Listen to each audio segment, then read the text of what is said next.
আসসালামু আলাইকুম রহমতুল্লাহ সুধী দর্শক মণ্ডলী, কেমন আছেন সবাই? আশা করি যে যেখান থেকে আমাদের এই অনুষ্ঠান দেখছেন সকলেই ভালো আছেন এবং সুস্থ আছেন। আমি নাজমুজ্জামান শান্ত আছি আপনাদের সাথে এবং আপনারা দেখছেন এভরি বার্তা।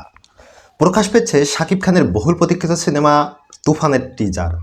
আর একটি টিজারেই তাক লাগিয়ে দিয়েছেন পরিচালক রায়হান রাফি। ভিন্নভাবেই দেখা গিয়েছে শাকিব খানকে, যেটা কোনোভাবেই প্রত্যাশা করেনি তার ভক্তরা, এবং এটা সকলেই পজিটিভলি নিয়েছেন। হয়তোবা সব কিছু ঠিক থাকলে আগামী ঈদুল আজহায় এই সিনেমাটি মুক্তি পাবে প্রেক্ষাগৃহে। আর এই সিনেমার একটি বড় টুইস্ট হলো, এই সিনেমায় অভিনয় করছেন প্রখ্যাত অভিনেতা চঞ্চল চৌধুরী, এবং এই টিজারেও দেখা গিয়েছে তাকে, এবং চঞ্চল চৌধুরীর একটি ডায়লগও দেখা গিয়েছে সেখানে। তিনি বলেছেন, তুফান ভয় পাইছি রে, হে হে হে। এবং একইভাবে এই সিনেমায় আরও অভিনয় করছেন ভারতের বিখ্যাত শিল্পী এবং অভিনেত্রী মিমি চক্রবর্তী সহ আরও অনেকেই। তো কি হতে যাচ্ছে আসলে সেটা তো দেখার বিষয়, সামনের সিনেমা আসলেই বোঝা যাবে। তবে নেটিজেনরা ইতোমধ্যেই এটি সদরেই গ্রহণ করেছেন এবং সকলেই পজিটিভ রিভিউ দিয়েছেন এটার পক্ষে। তো চলুন দেখে আসি এ বিষয়ে কিছুটা বিস্তারিত।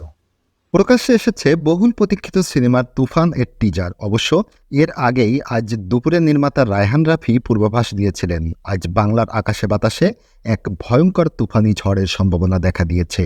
সন্ধ্যার আগেই দেখা মিলল এর। সিনেমার প্রথম টিজারে বিধ্বংসী রূপে দেখা গেছে শাকিব খানকে, যেমনটা আগে কখনো দেখেনি তার ভক্তরা। 1 মিনিট 21 সেকেন্ডের এই ভিডিওতে দেখা গেছে বন্দুক হাতে এন্ট্রি নেন শাকিব খান। এ সময় তাকে বলতে শোনা যায়, পূর্বের কথা মোতাবেক এখন থেকে পুরো দেশকে তুফানের হাতে তুলে দিব। সে যা চাইবে পাইবে, যা করিতে চাইবে করিবে।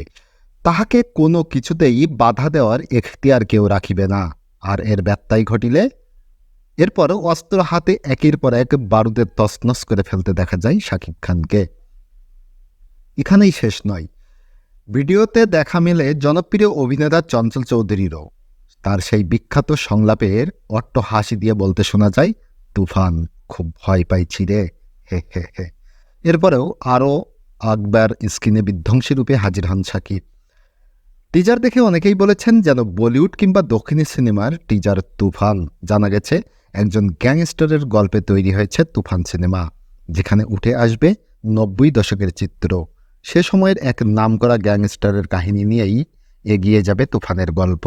যৌথ প্রযোজনার তুফানের যুক্ত আছেন বাংলাদেশের নামী প্রযোজনা সংস্থা চরকি ও আলফা আই। ভারত থেকে SVF।